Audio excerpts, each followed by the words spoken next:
Okay, it looks like we're live. Good evening, good afternoon, and good morning to all of you. Yes, we've got Clive and Rafi coming on in about 10 minutes or so. As usual, I'm a bit early. Rudy is here, but he's lying on the floor. He might jump on the sofa later on. We're looking at the main headline, or the title of the live stream is America collapsing from within, and I mean that actually. Uh, and by collapse, I mean the system that America has had uh, relatively stable for the last 230 odd years or so, ever since the Constitution was ratified in 1787. I think that's in jeopardy, and that's very serious, especially financially. I think it's more serious than most people think. So again, thanks for all of you for being here. We've got Hio Silver, Richard King, Chris Conman. Nice to see you, Chris. Not Motor Nerd is here from Melbourne. Rob B. Indy, Riqua from Montreal, Jake's Custom Parts, Richard from Manchester, Damien Wright, Zabinator, Fox Moongaze, yeah, Jim Tillapaw, Andrew Rama, A1 Meat Eater, over here, Andrew Andrew Brown, over here says, Mary, is it possible that the gold price is up due to the repatriation of gold from various nations, India, from the US and UK bank vaults? It's possible. I talked about that yesterday. I made a video yesterday morning. India has repatriated 100 metric tons from the Bank of England, which is significant.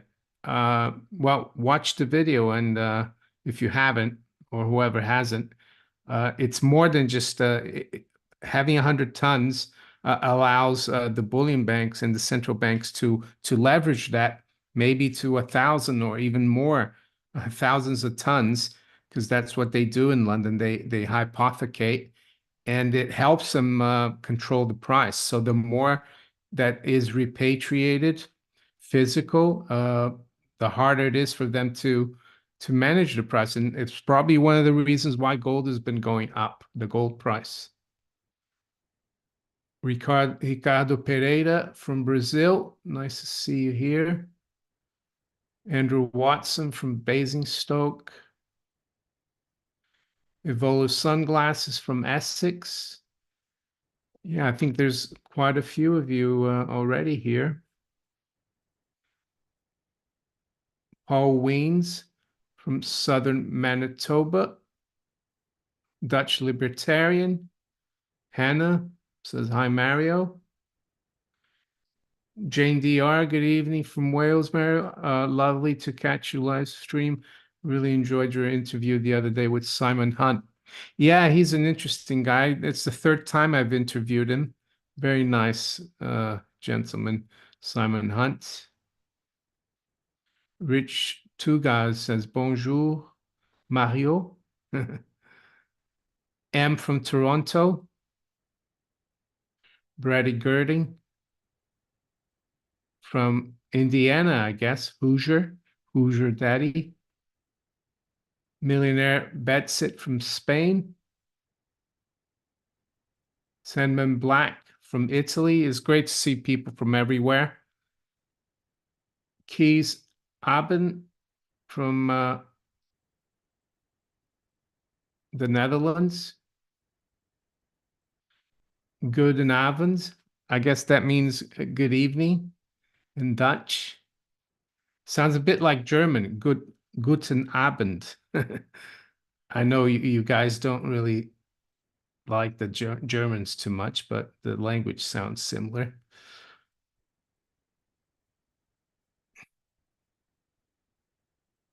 FEMA Section 9 in California. Yeah, Alex Jones talks about the FEMA sections. Sean Cavell from Miami, LG from Orlando,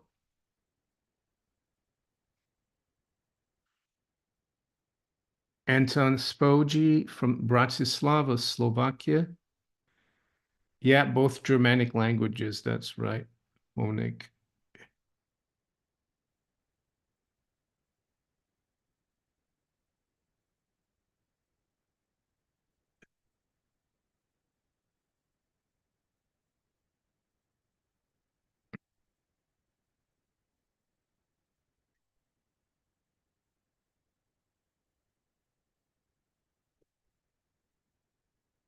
Over here, I'm not, I don't know if I want to, if I have someone I want to debate or interview, I'll have to think about it.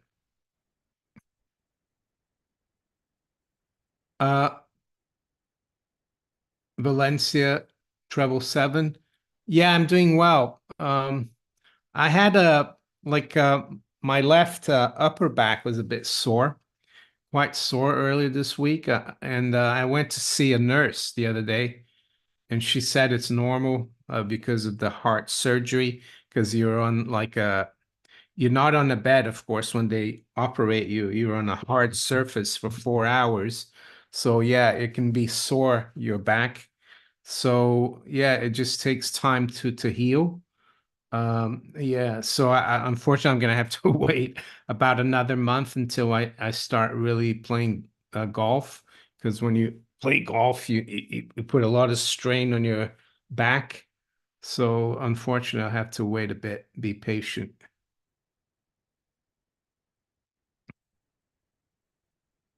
Over here, do you believe there will be a draft in England? Well, that's what Rishi Sunak is calling for. But if you read the details, that that would only start like in the next few years. But I think they're just trying to get people's it's predictive programming. They're just getting people used to the idea of a draft. It definitely feels like not just here, but in Europe as well. They're going crazy. It's like they're really provoking the Russians, and it's almost like they do want to start some kind of conflict, which I think is crazy. But yeah, that's how it goes.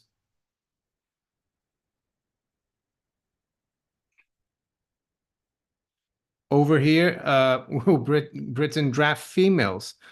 Well, they should, shouldn't they?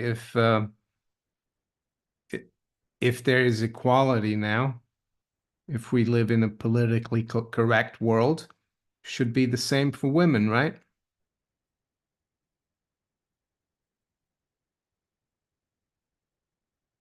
Dilwyn Roberts, North Wales.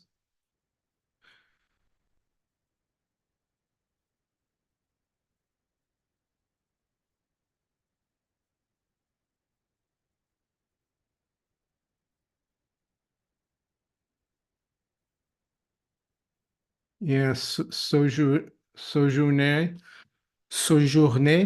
Stop poking the bear, for God's sake. Yeah. I do, Bo Diddley. I do have collectible coins. Yeah. A lot of silver collectibles, some gold. Yeah, I mean, I've got a few coins here. These are uh florins. They're beautiful coins. They're like 2 shillings. They're sterling. Uh, yeah, sterling silver. They're like the UK junk silver, pre-1920. They're 925 silver. Yeah, that cost me more than bullion. I know I'm holding it, but I like to hold my coins. And this is has some numismatic value, but it's also silver.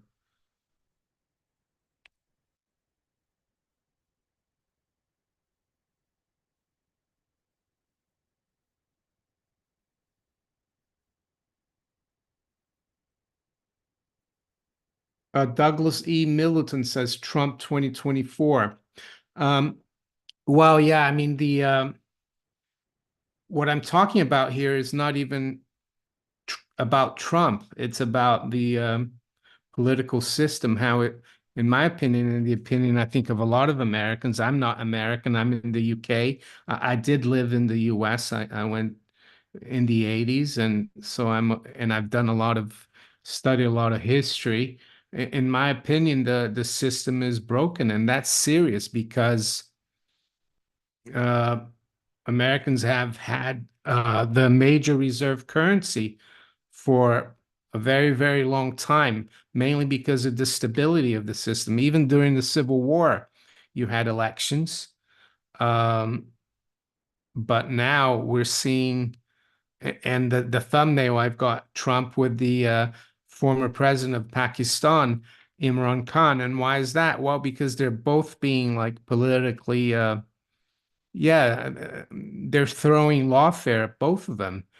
And it's just ironic that the United States political system is just as bad as Pakistan, you could argue, because the sitting president seems to be, yeah, they know that they can't win, so they're corrupting the courts and trying to throw everything at Trump. Doesn't mean to say uh, that I think, yeah, all I'm trying to say, it could have been someone else aside from Trump that is doing this, that is trying to change things, and they don't like it.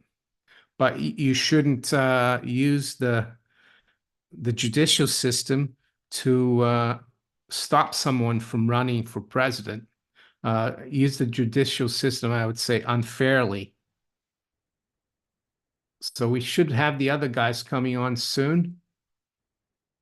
We'll see what they think about all this.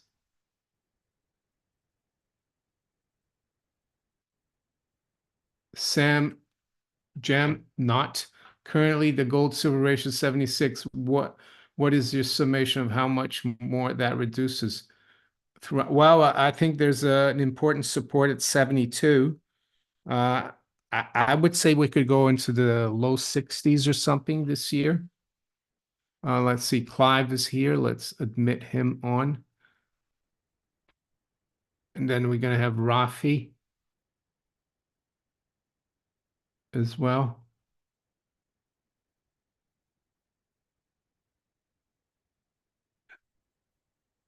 Hi, Clive.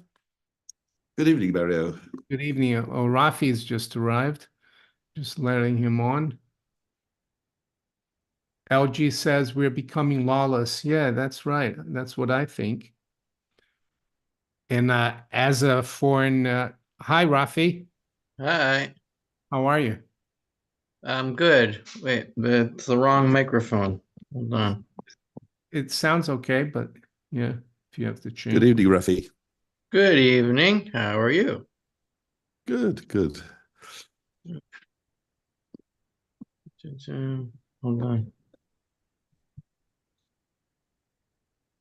So yeah, I was, yeah, the title today for the live stream, guys, you probably have seen it, is that Um, and I'm not trying to be dramatic, but it's America collapsing from within. And what I mean by that is the stability of the political system since 1787, where the peaceful transfer of power takes place every 2 years. And I think what's going on with all the judicial problems that President Trump is having is a big I think it's a big problem, not just for the US, but also for the whole international monetary system, Rafi, because people have held dollars and treasuries because it's been a stable political environment. And there's the old saying, trust and faith and confidence in the dollar. How can you have faith and confidence in the dollar if they're gonna go after political opponents like they are? It seems a little bit like what they're doing also to Imran Khan in Pakistan. But Pakistan, we know we don't hold Pakistani currency, right? So just want to ask you, Rafi, having grown up and lived in the US, what you think is going on right now. I've been trying to put myself in the place of someone who supports this conviction, or someone who really thinks it's that they've accomplished something, and trying to think of what they're even thinking.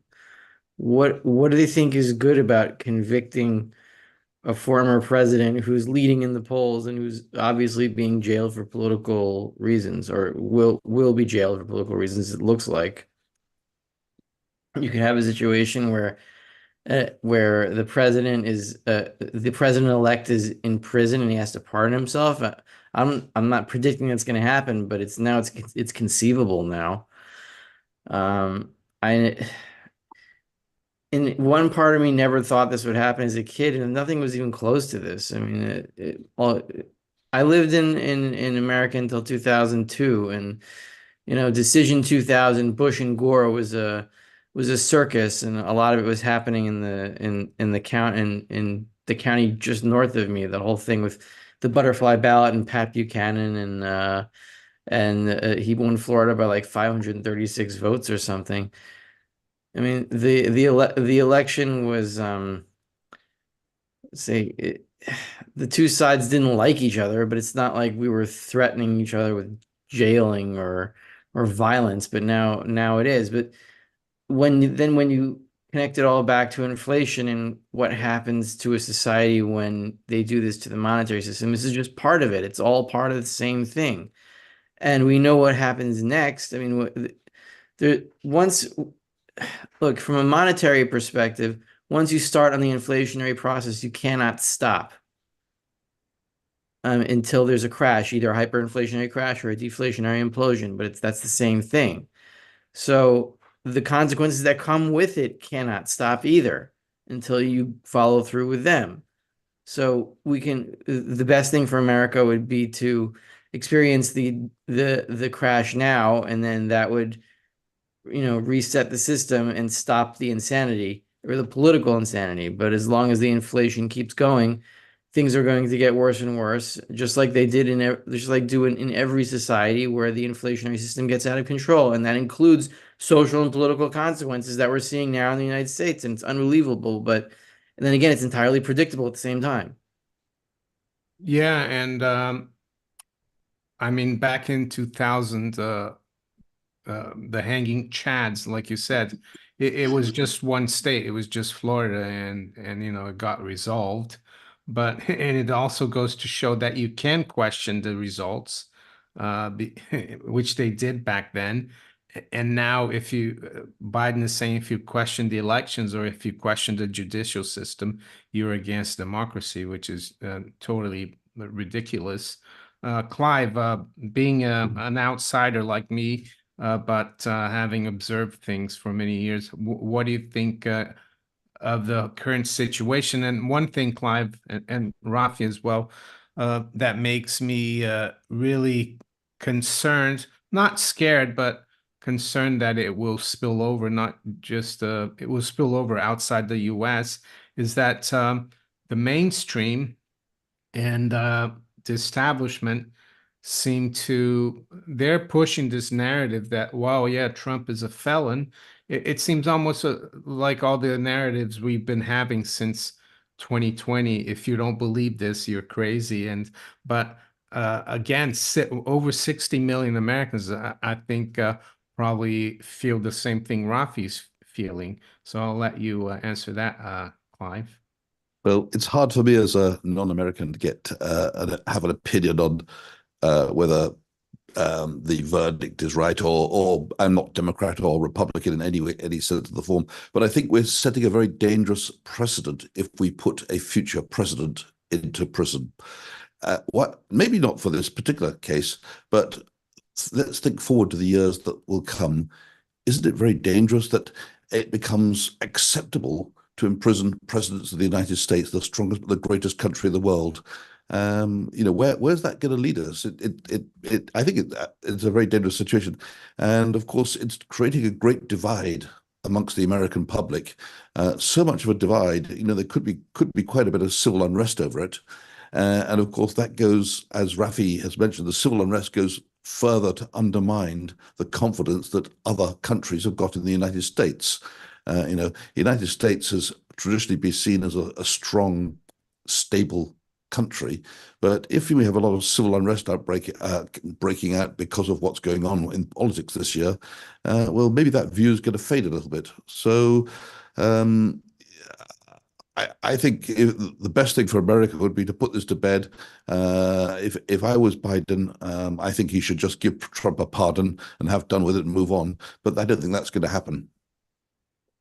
No, Something like this almost happened. One second. This almost happened. I think in the administration, the Andrew Johnson administration, was it after Lincoln, right? And they were what was happening? They were trying to impeach him yeah, I think for it's to do with Reconstruction and something in the yeah, and it was one of the Supreme Court justices switched party lines and decided not to damage the office of the presidency back when the office of the presidency still had some respect for it. I mean, even the fact that we're having this discussion and the victim is a clown like Donald Trump, who's a complete embarrassment.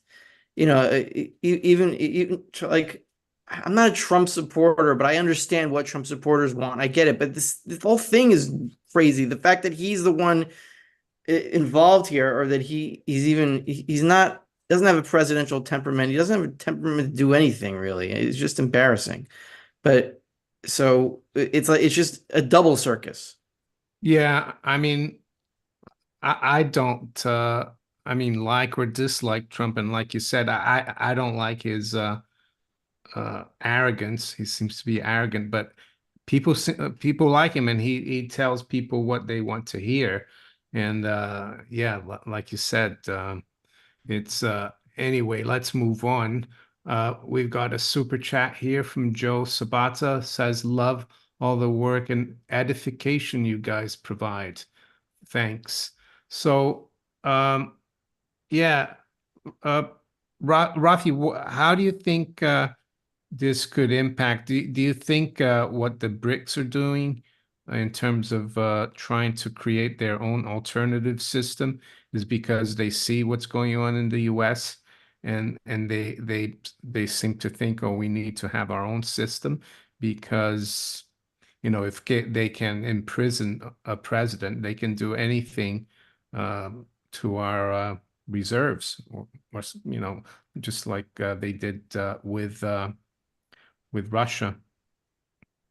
I don't think that they're thinking any specific thing that because they're jailing a political opponent, we have to get out of the dollar system. They've been trying to do that for a long time, and when an empire gets weak, this is what happens. They turn inward, they tear themselves apart, they become more totalitarian. It's the same thing that happened with Rome. It went from a republic to an empire. People lost their rights. It got progressively more bloody internally, and it was it was scary for the people who were, even the patricians, when you see this bloodthirsty society tearing itself apart. So it's the same now. And what BRICS is succeeding in doing is not necessarily getting away from the dollar, which I don't think they're able to do until it collapses, but they're setting up the infrastructure for a replacement when the dollar does collapse. It's not going to save the BRICS countries from also collapsing because they're also on a dollar standard and they can't escape that. There's no escaping the consequences of a dollar collapse for the entire planet. It doesn't matter what you set up now. What they're setting up now might be able to get them into a new system quicker than otherwise. Maybe not. I don't know yet, but that's the best that it can accomplish. Because still their pricing is based on the dollar, no matter what they do right now. Yeah, and I think that's one of the reasons why they've been also accumulating gold. And talking about gold, Clive, don't know if you saw there's a report from the COMEX that on Friday there's a huge demand for silver delivery. Did you see that as well, Uh, Ron? no, I didn't see that. Yeah, I'll pull up the Here it is. Um, I'm going to share it with you I mean, of guys. course, silver demand is forecast to increase a lot this year, according to the Silver Institute, for industrial use. But that, of course, includes weapons use, and of course, artificial intelligence, which is using microelectronics, and an awful lot of silver is needed in that. Yeah. So I think, and then of course we've got the photovoltaic industry, which continues to expand. I know that many of my neighbors are starting to think about putting solar panels on the roof. So I think there's a great deal of growth in that area, which is consuming silver too. Yeah, Yeah. my neighbor just did that. Two of my neighbors just did that. I was Yeah. considering it. And I Yeah, heard it. we've Sorry. had a letter from our government basically saying you've all got to do something about your heating, and basically it's not saying what, but basically they don't want you to use electricity anymore because apparently that's bad for the environment. We've got to use something else like solar or geothermal. Yeah. And I heard as well, I think his name is Chen Lin. He's an analyst. He's got like a newsletter. And he was saying that the cost of solar panels is dropping quite a bit. So it's really cheap to put solar panels. So the more people have solar panels, the more silver they need. But this is what I was talking about. I know, Rafi, you follow these things a bit more because you tried a couple of years ago to take delivery of a silver contract on COMEX, and it was really hard. But look at this. This is the chart since 2005. So it's almost 20 years. And it says eligible physical gold inventory has drawn 55 percent. So this is gold, not silver, sorry. So yeah, so this is how much they want gold delivery. So it seems like there's a lot So of, someone's bought the futures, and now they'd like to have their gold, yeah, as but opposed to the usual thing of rolling the contract month oh, after month. and maybe that's why they smashed gold and silver late on Friday, because they wanted these people who bought the gold futures to maybe get out. But they still, the question is whether they'll ask for a loadout. Could you explain to us, Rafi, how the delivery system works? Because you might have a warrant, but it doesn't mean you're going to get the physical, right? Yeah, from my experience, it is possible. Loading out is the term for actually getting the brick mailed to you to your house. So you have, like, 100 ounces of actual gold in this package. Uh, so that can only be accomplished if you have a broker that will accomplish that for you, and they will only open an account for you if you have like $1 million in capital. So it's for the rich, it's for the millionaires. You can't do it in a retail brokerage like Interactive Brokers, where I tried to do it. I don't have $1 million in capital, so I wasn't able to join a broker that would able to load out for me. Would be able to. So I couldn't do it. I got the warrant, but I couldn't make the warrant into anything physical. That's as far as I got. As far as I know, there were like 21,000 gold deliveries on the first delivery day. So 20,000 times 100 would be, yeah, 2.1 million ounces. That's right. So that's the most in one day, but I think the record for all time for the month is like 55,000 warrants, and that was in May 2020, but maybe it was more spaced out. So it's a little bit of a fantastic title. Okay, so for one day it was a record delivery, but we're not going to reach the record of May 2020, and not to mention that in May 2020 gold was coming into the COMEX and not coming out, so it was being delivered in. These Mm, delivery numbers, they don't tell you if they're being delivered in or out or what direction they're going. You just have to look at the stock flows to figure that out. yeah, yeah. And I was talking, I got confused there. I said it was silver, but it's gold. But also in the silver, I think I spoke about this a couple of days ago, and you guys probably have seen it, that silver imports for the first 4 months of 2024 is more than the whole demand for silver in 2023. And if you look at the article, and I've read it, the amount of I think it's 4,500 tons in the first 4 months, and in the first 4 months of last year was 400 tons, so it's 10 times more. And I think they're also there's demand there for solar panels as well, photovoltaics in India.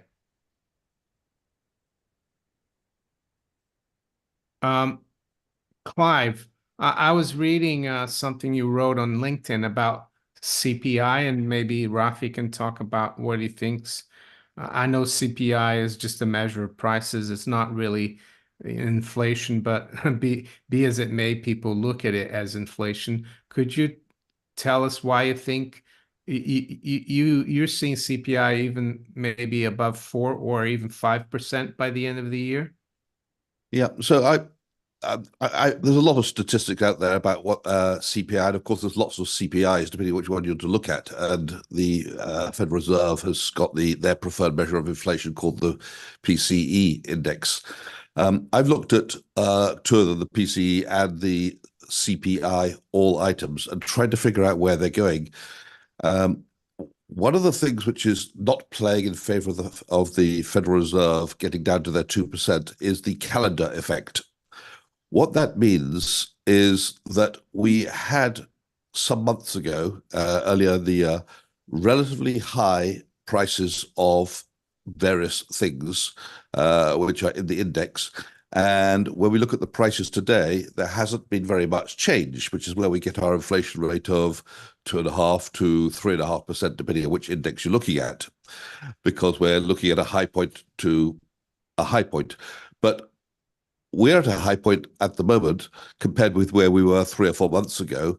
Prices across the board, whether it be shelter or commodities, are rising. Those numbers are on the government's official website. I've been looking at the Bureau of Labour Statistics numbers and the various other figures which the government produces. We're coming off the low point. And what this means is that as we move forward into this year, the high point, which was the reference point for the 1 year number of inflation, will be moving away from us, and we'll be moving towards, as a starting point, the low point, which means that even if prices were to stand still, inflation will appear to be rising, according to the official number. So the point I'm making is, actually, there's 2 points. One, that across the board, prices are rising much faster now than they were. And we're talking about the actual numbers reported by the statisticians. They're rising much faster than they were 6, 9 months ago. That's your first point. But the second point is, with the calendar effect of these high points from a year ago coming off and going to a lower point, our starting figure will be that much lower. So even if prices were to stop rising, the headline number will continue to appear to rise, which means it's going to be much harder for the Federal Reserve to achieve its 2% target. And I don't think that I think that based on what I can see, the year-end number for inflation, which if we look at the CPI index, it's currently about 3.5%. I think the year-end number is looking to me like it's going to be slightly above 4%, which is obviously quite a long way from the 2% target. So what are the options for the Federal Reserve? Well, one option is to do nothing, keep interest rates where they are. Certainly, I think they would probably be able to stop talking about a near-term interest rate cut.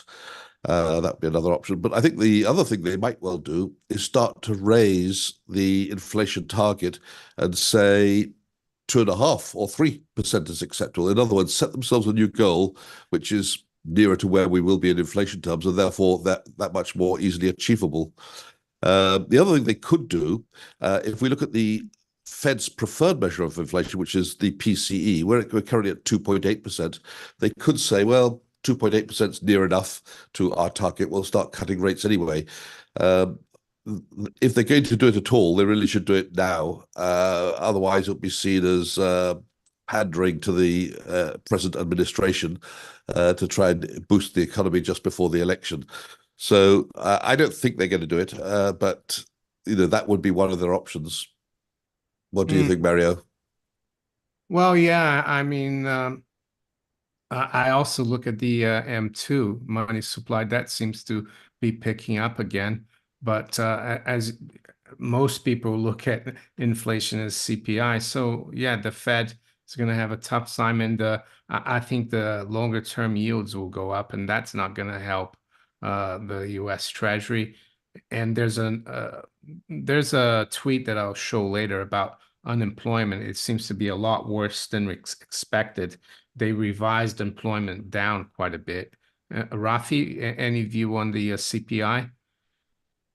I think, Clive, you were talking about basically what you're saying is base effects are going to negatively affect it, meaning make it look higher. Yeah, Um, the starting point later in the year will be lower than the starting point is at the moment because we were coming off a peak. Prices were up, then they went down, and now they're going up again. So as a starting point for the 12-month figure moves towards the bottom of the curve, it will make the present rate of inflation appear to be higher, even if prices are standing still. Right. Okay. So I'm looking at the CPI, just the numbers, not the inflation rate for the US at least, not for the UK. And so it looks like from September to December 2023, right? So we had September, I'm looking at the numbers now, was 307.789, right? And then 3 months later, December 2023, 306.746. So from September to December, the CPI actually went down. Exactly. That means So there's your so lower starting point, which is going to right, come right. into So the that curve. means starting in September 2024, we're gonna have a launch from a low starting point, exactly what Clive was Yeah. saying. So that's a few months out. That's like 2 or 3 months out when the CPI, at least the headline number that psychologically affects traders and they think it means a lot. That's going to start heading a lot higher in September, October. Yeah, and Yeah. and just based on my simple calculation, I believe it will be slightly above 4% by the year end. Okay. We got a couple of super chats and Durarama, Mario, Clive, and Rafi. Why haven't governments put controls in place on precious metals given the news of central bank buying, Costco sales, etc.? Is the cat out of the bag yet? No, not yet. Why Just why should they put controls? I mean, is it a problem for the government that you're investing in something which will produce a capital gain and therefore later down the line, when you sell it, create a tax, generate some tax? I don't see there's a problem. The government isn't using gold as its monetary system today, so it doesn't need to control how much you've got of it. In fact, the more you've got of it, the more they can take off you if they ever decide they want it. Rafi? good. Well, so I slightly different from Clive here. I do think that gold is still the base of the monetary system, even though statutorily it's not, just in terms of prices always going back into the past. So, but I do agree with Clive that they don't care about it right now. But if you look back into 1933 and 1934, the reasons that Roosevelt did what he did, is he was blaming gold hoarders, people who hoard actually hoarding the metal. That he was blaming them for the depression because it was making circulating of dollars impossible in the economy, and that was creating a vicious cycle where prices kept falling and falling and falling. So he was trying to get the hoarders out, and doing that by offering them $20.67 an ounce for their gold, and without telling them he was going to devalue it later, and then of To course. 30 to So, 35. yeah. So it was a very government move. But at least right now, there's okay, so there's selling in Costco, and that's a sign, but the premiums aren't high. The ETFs aren't being even the ETFs aren't being hoarded, or they're not being chased. There doesn't seem to be a lot of excitement for getting physical right now. It just seems that this is a futures or bank directed, I wouldn't say frenzy, but excitement between them, and we can argue about what's causing it exactly.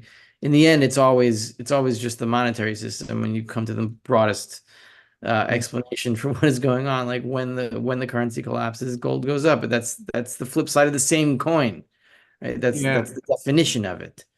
Uh, Yeah, I think it's still early days. And I think from what I saw in 2020, 21, there's a lot more demand, uh, like retail demand, especially here in the UK and in the US as well. I have an affiliate in the UK, Gold Investments, And yeah, he did a lot more business back in 2020, 2021 during lockdown than he's doing now. I think a lot of the demand is coming, like Rafi said, from banks, central banks, like from India, from China. So yeah, it's still really early days. If anything, a lot of the people in the UK or US that have had some gold, maybe they were given that gold by relatives or something, so don't know anything about gold. They're seeing all these things, oh, gold at new high, they're just selling it. Actually, they think it's a good thing to sell and take profit, and I think they're going to be mistaken. But we have another super chat. Thank you, Chris Conman. He says, if the G7 reclassify silver as a strategic metal, what effect would that have on it? What would that do to the price of silver? Thanks. Any of you care to talk about that? I Well, haven't seen that are they looking to reclassify silver? well, strategic for what? For weapons, or why is it? Why is silver strategic to the G7? That's my I would question. say probably the green energy renewable thing agenda, I guess, and maybe also militarily. Silver's during times of war, you need a lot of silver. You do for like werewolves and stuff. Oh, it's used in a lot of weaponry and ammunition. Yeah. It's huge. The demand for it's a if you look it up, it's silver is like really important during war. Well, look, if silver was a strategic metal and classified as such, it would draw a lot of attention to the metal, and everyone would say it's like all these other rare earths that they got excited about for 10 years ago. They'd say, oh, better own some of that. The government's making it a wanted metal. It's important. So clearly, it would attract attention and people would start buying it. Just as they bought all these rare earth metal companies 5 or 10 years ago when they so we're running out of rare earths like gallium and stuff. Yeah. But during World War II, didn't they make silver alloyed nickels because the other metals, the base, were going for the war effort, so they made more silver coinage in during the World War II, or is that like a fake memory, Mandela effect or something? I don't know. There's a nickel that had a bit of silver in it. I'm not sure, but I've always read that silver is really important, for uh, making weapons, Oh missiles. yes. So here I'm looking at coinflation.com. Yeah, Uh, that's a useful site. It shows you the silver value of old junk silver coins. So here on the top it says 1942 to 1945 nickel, face value of 5 cents and silver value of $1.71. So it says here in the footnote, the U.S. Mint issued two compositions of the nickel in 1942. The copper nickel composition used today and the 35% silver composition listed here. So yeah, yeah. 35% from 1943 to 1945. So they use more silver in the coinage because because the nickel was going to the war effort. Mm. But I think a lot of silver was also going to the war effort as well. Yeah, But probably. yeah. Um, oh, just I saw this tweet here from, even though I don't agree with a lot of the stuff she talks about, but who agrees with everyone on everything, right? But Danielle DiMartino Booth, she just tweeted, I think yesterday, job gains by the BLS originally reported 640,000 jobs gained for 2023's third quarter. They were reversed upon revisions using hard data from employers to now be minus 192,000. So that's like a huge change. What is How that? much longer are we going to be paying attention to these numbers? They can say I whatever Yeah. know. they want. No, but They revise the job data every month, and yeah, it so always turns out that the previous month is revised down, so it looks like the current month is much better than it really is. Yeah, so it seems like we're already in a recession. It's just that they're doctoring the numbers. So we've got stagflation, wouldn't you say?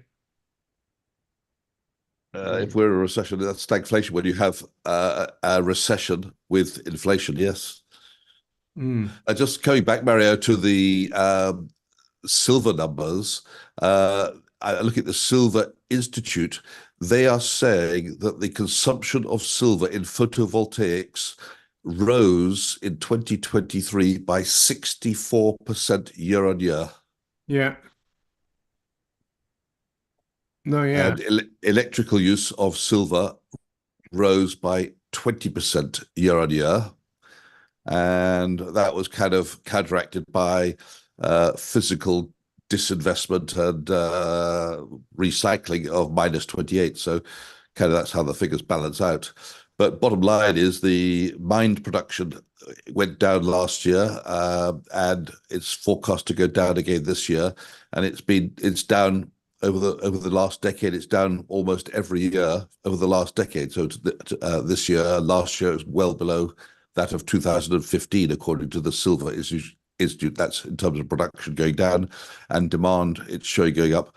So we've actually passed the point at long last, last year in 2023, when the demand for silver for industrial use and for making jewelry and things like that has exceeded the mined production. Mm. Yeah, I think there's going to be a big deficit this year. Here, I've got some information here. U.S. silver was used to make uranium bomb material during World War II. In the middle of World War II, Secretary of War Henry Stimson asked Secretary of the Treasury Morgenthau if he could borrow some of the government's silver on repository in West Point. Uh, Also plays an important role in fighter jets, tanks, bullets, night vision goggles, bombs, and missiles, to name just a few applications in the military sector. Silver demand increased due to new hypersonic missiles. So, yeah, it is quite important. Hopefully, where do you guys stand in terms of war? It seems to me that the UK, even the US and Europe, they're provoking a lot the rest of the world, and it seems like when I think Gerald Celente said, when all else fails, they take us to war. Hopefully, they won't. Uh, you guys have an opinion on that? Well, the history of governments is when the problems get too large, they try and make the attention of the public go somewhere else through typically some sort of war or incident to draw attention away from what's going on politically. So I hope that won't happen, but I got a feeling that that's the direction of travel. I'm personally waiting for world peace to be declared, but I think I'll probably die before that happens. And Rafi, I guess you're already in the middle of a war almost. I mean, I saw the photo you tweeted today. Yeah, there was the 10 bombs were sent to my town by our friends up north. And it hit right next to the gym that my wife teaches gymnastics in. So she had to cancel her class. The ironic thing was they just installed air conditioning and the windows are really hot from the fire. But no, they controlled it, and they've got, and the planes dumped their chemicals on the fire, and the bombs didn't hit anywhere that was populated, but the fires were pretty close. So Mm.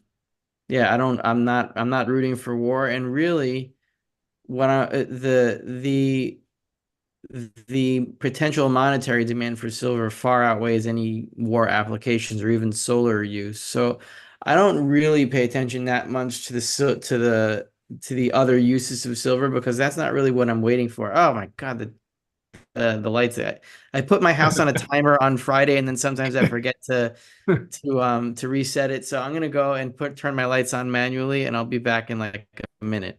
So All you're right. not in a blackout or anything there. No, no, I'm not. No, Oh. I mean, I'm talking about war, and then all of a sudden there's no lights, and like, no, no, no, it's nothing to do with that. It's just me being stupid. But yeah, I hope not, and And I think some people might have gotten me wrong in the beginning. Someone complained about what I said about Trump. Uh, and I don't dislike him or it's, but what I think could happen as well with all the political division in the US, and I think Trump is actually he's getting millions of dollars from his supporter after the sentence, the not the sentence, but they convicted him. Uh, and I think the Biden administration is worried that they're going to lose. So they could very well start some kind of crisis. And that's concerning. And talking about the other thing I wanted to talk about, Clive, I've seen some people on X talking about the petrodollar agreement, Rafi, and some people are saying that there's a 50-year that the petrodollar agreement was signed in 1974. Uh, and it was on June 8th, actually. This is the New York Times, June 9th. And as you can see here, they call it a milestone pact is signed by US and Saudi Arabia. And I went through the article. We don't have to go through it, but they signed the agreement in Washington, D.C., somewhere called Blair House, which is across the road from the White House. And it's the president's, it, I think it's owned by the president, the executive office, and it's a guest house for dignitaries and other world leaders, and they stay there. So they sign this, they call it an economic pact, and they never mentioned the word oil or petrodollar or anything, but it didn't say either that there was a 50-year term to it. But I was reading about the petrodollar that in 2010 they renewed it for another 5 years. So I think there is a 5 year like renewal, but and some people are saying, oh, June 8th is going to be really important because the petrodollar is really going to end. So what I'm trying to say here, I think people already see the writing on the wall that we've been seeing for the last few years, that the dollar is being used less and less by the oil producing nation. So what I think we shouldn't like be waiting for something to happen on the 8th of June. What do you guys think? Well, I suppose that just Okay. sorry, Rafi, you go ahead, Rafi. And yeah, I don't think anything's gonna happen on June 8th or 9th or that just sounds a little implausible to me. And it's like that's looking for for a shortcut that would be technical and very unlikely. I don't know. I was just looking at this newspaper. I just wanted to comment that this Kissinger article says Kissinger linked to order to FBI ending wiretap. So look at the author, it's Seymour Hersh, Oh right? yeah, He's still relevant. I know. He wrote the article on the Oh, Nord Stream 2 explosion, right? yeah, Nord Stream, yeah. And that the thing about the New York Times, Gerald Celente calls it the toilet paper of record. But I actually got a subscription to the New York Times a few months ago for just $20 a year. And the reason I got it is because Clive told me a year or so ago that they had a really good archive. So, and you can go on you go on the archive and you type the date, that the day you want to see, and it brings the whole newspaper. And I think it's really good. And that's one good thing about the New York Times. You can go back and look at stuff. Oh yeah, I hadn't noticed that. Seymour Hersh. Talking about OPEC and oil and Saudi Arabia, I saw this today. I don't know if you guys seen it. OPEC Plus agrees to extend deep production cuts into next year. So I guess I'm not sure how much uh, strategic petroleum reserves Joe Biden's got, but I saw that a week or two ago he started selling even more in the Northeast. Um, I guess he's not going to be very happy about this. Yeah, this doesn't I seem mean, to be the American interest. Yeah. OPEC at the end of the day is commercial. If they sell too much oil, the price will go down, and it'll be counterproductive for them. So they're going to try and get the amount of oil they sell at the right level, so they can sell the least amount of oil for the most amount of money. And obviously, the number one objective they must have is to somehow maximize their revenues over the long term. And that's a balancing game. So I think what's going on here is they're juggling the numbers to try and make max, as exactly what I said, try to maximize their revenues for the long term. Just coming back to this agreement back in 1973 or 74, the petrodollar agreement. The idea of that was to uh, persuade the world. Well, the Saudis agreed to trade their oil in dollars to support what was at the time a weakening dollar. Because we don't forget, in 1973, we'd just come off the gold standard and the dollar was weakening. And by getting the Saudis to actually have a lot of dollars one way or the other was one of the ways the US dollar could be propped up at the time. Yeah, no, that definitely, yeah, yeah, the dollar wasn't backed by anything anymore. So by doing the agreement with the Saudis, forced every other country in the world to have dollar reserves to buy oil because not every country produces oil. Um, there's a super chat here. Thank you, Indy. What about Simon Hunt's timeline? How likely do you think it is? Um, well, Rafi and Clive might not know what they're talking about. I interviewed Simon Hunt. He's based out of Dubai. He's an English analyst out there. He's an old gentleman. He's been around for a long time. He thinks that we could see some kind of big crisis coming up the second half of this year. He's very like bearish about all the geopolitical situation. I don't know. I don't know how likely it is. He his rosy scenario is that things keep going as they are and that nothing happens this year.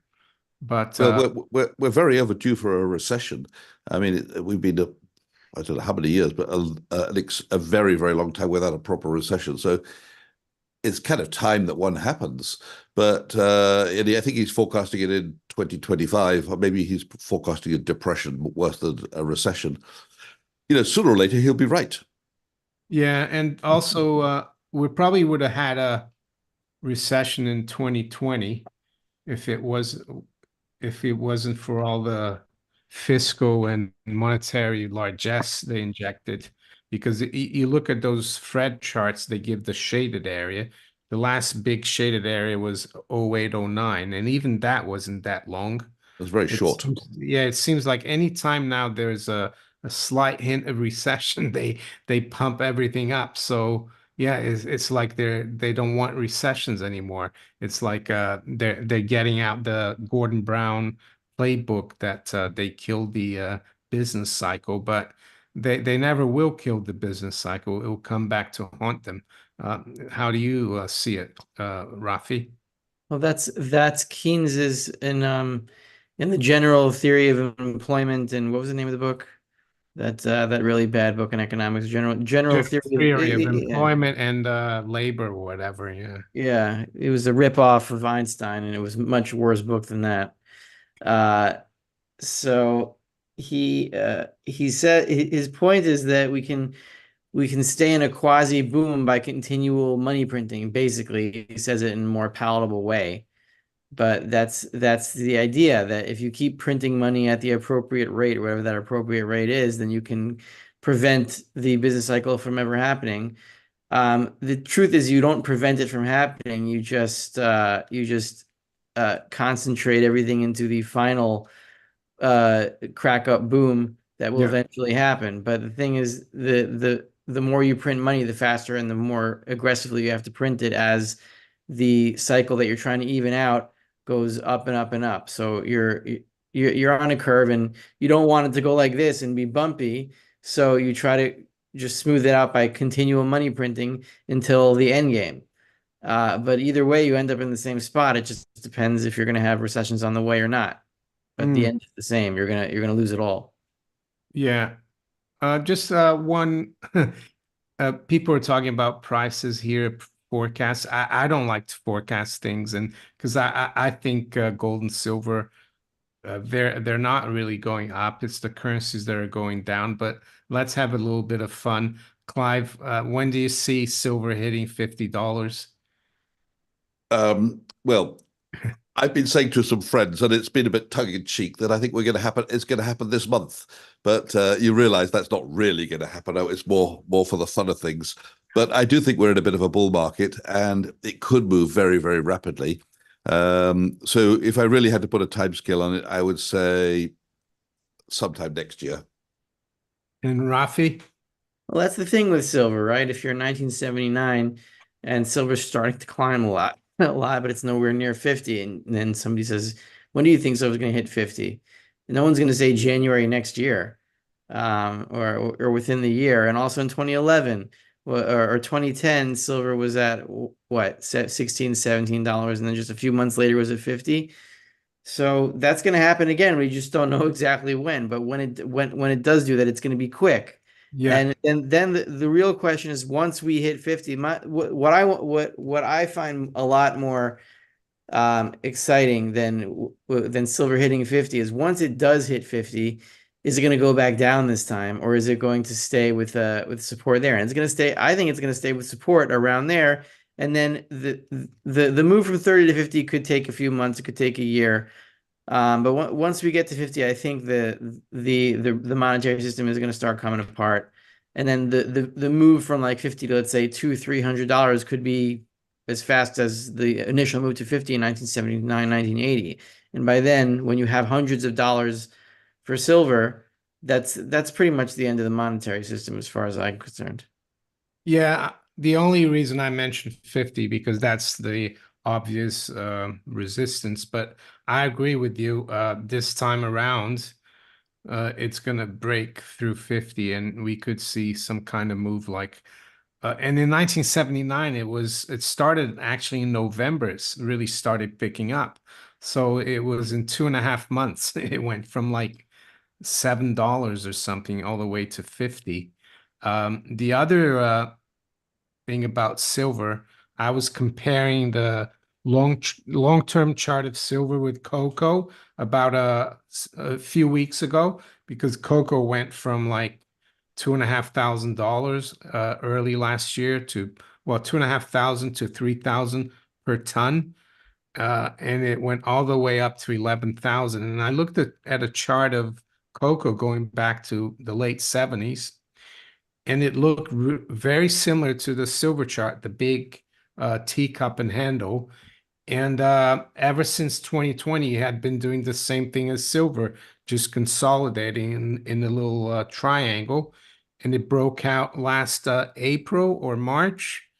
And in 1 year, it went from 2.5 to $3,000 per ton to over 11,000. So, and I think silver is just starting to, it has broken out from that triangle that we formed since 2020. And why would silver and cocoa do the same thing? I don't know, but the charts look the same. So I agree with you, Rafi. We could I think we just sit tight and keep watching. Yeah, I'm looking at the 1979 chart. Yeah, so January 1979 looks like we were around $6. Then September, we hit 10, and then from September to October, we rallied to 18, and then there was a calm down 80%. until December. We were stuck at 18, and then suddenly in December started moving up, limit up every day after day after day after day until January Yeah. 21st.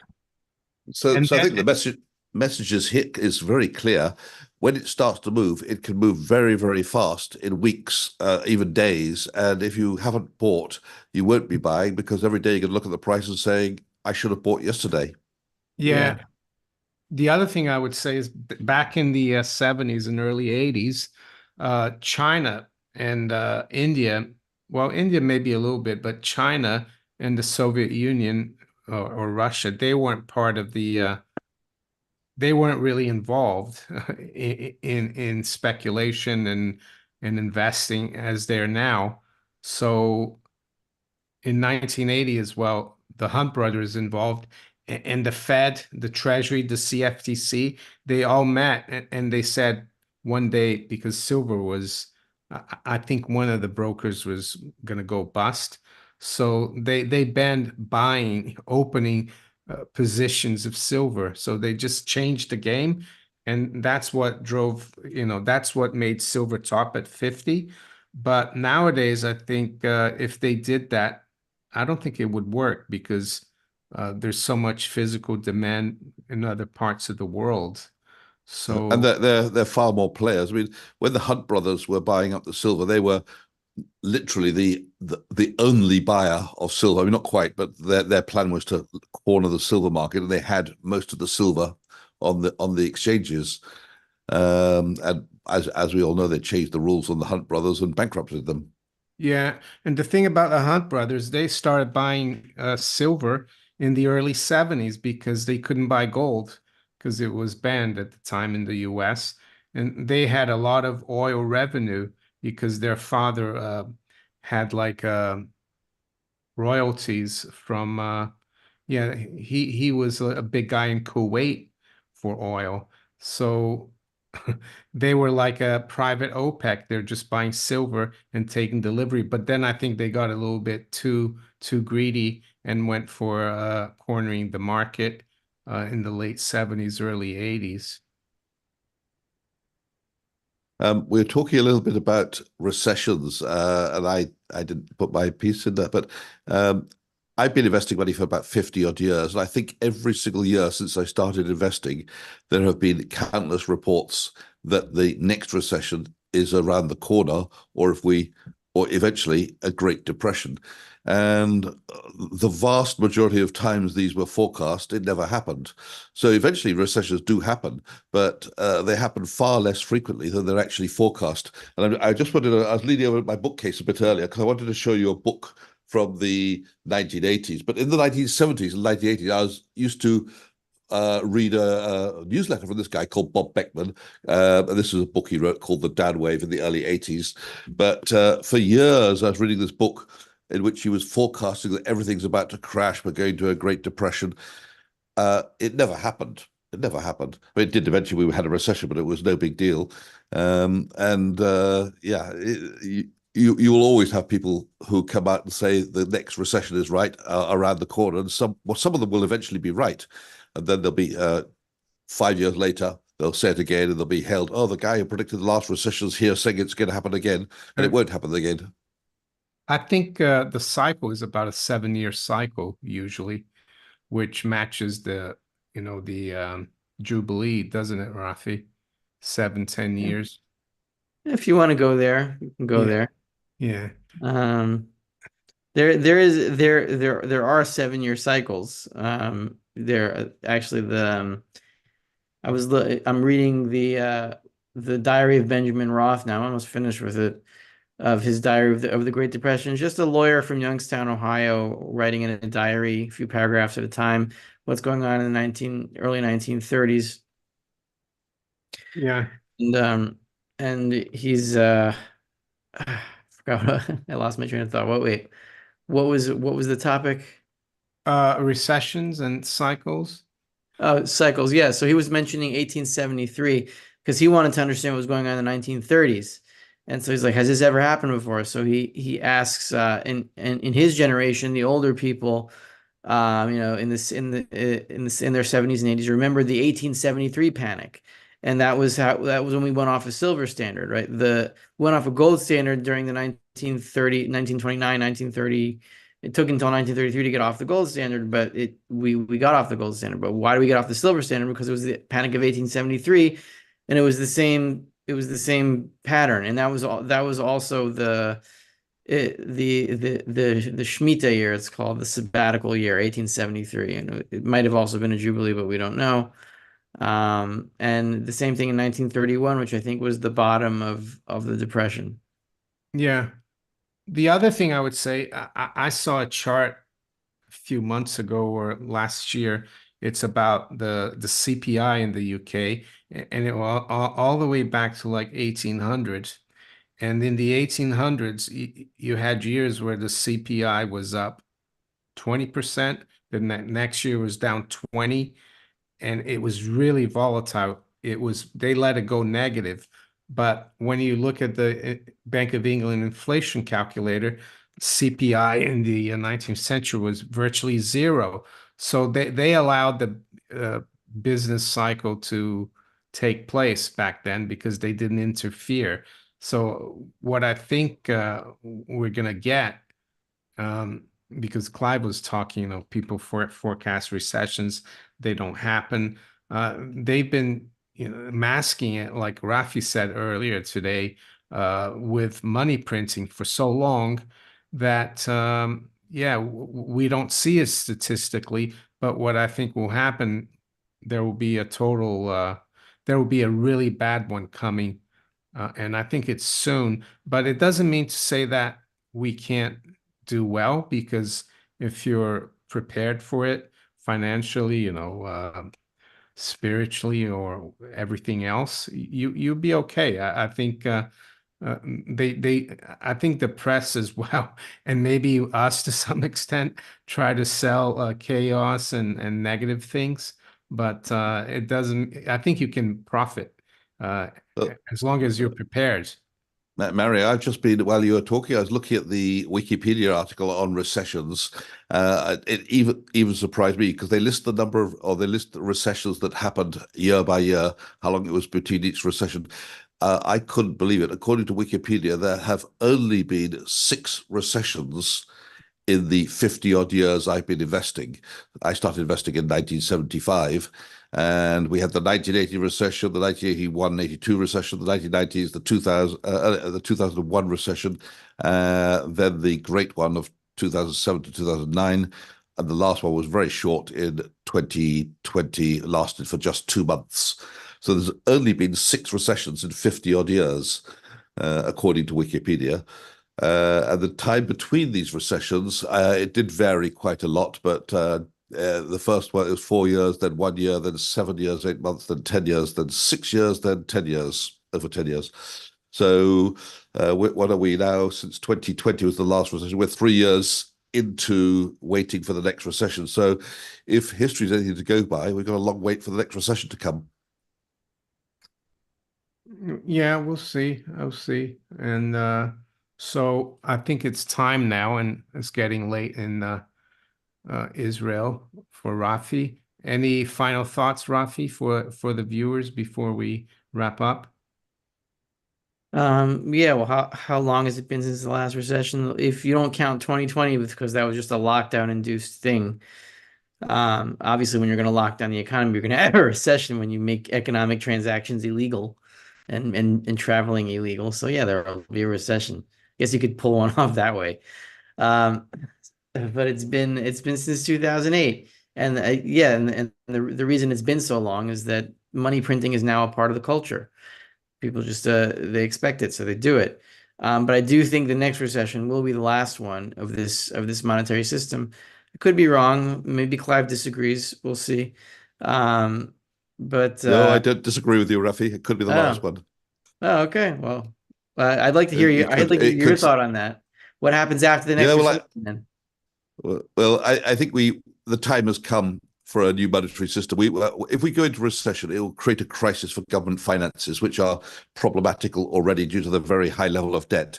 And if we get into a crisis, they'll have to start something fresh. And I don't know what it'll be, but it could well be gold or silver backed in some way. But uh, I just want to say, for those who are like silver, I think we're very, very early in the cycle. Last Sunday, I was in the flea market of Neon, which is near Geneva, and there must have been 10,000 people who walked by a stall on the street with 2 silver coins, 1 ounce coins, priced at just $10 each.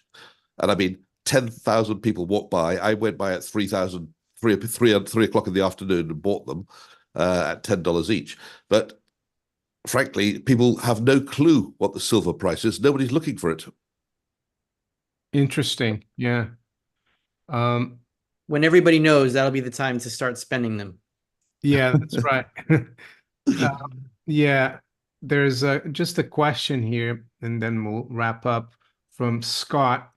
Didn't Andrew Jackson close the second Bank of the U.S. in 1832 and then 1836? And he issued specie circular that all land had to be paid in gold and silver, culminated in the Panic of 1837. Well, I think Andrew Jackson, he didn't renew the charter for the second bank of the United States, and I think the charter ended in 1836. Yeah, and then I think the bankers in Europe were upset about that, I think, and they triggered the Panic of 1837.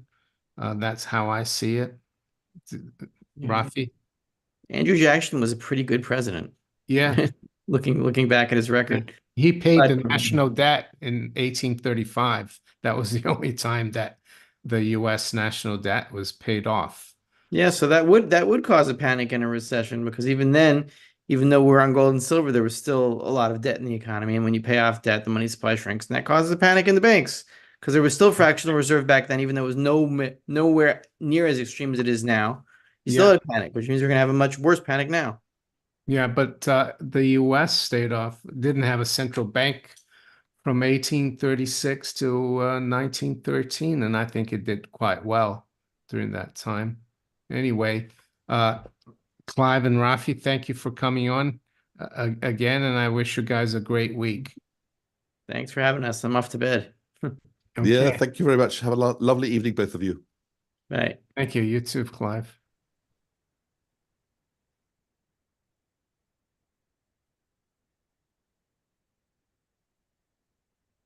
Hi, Clive. Oh, you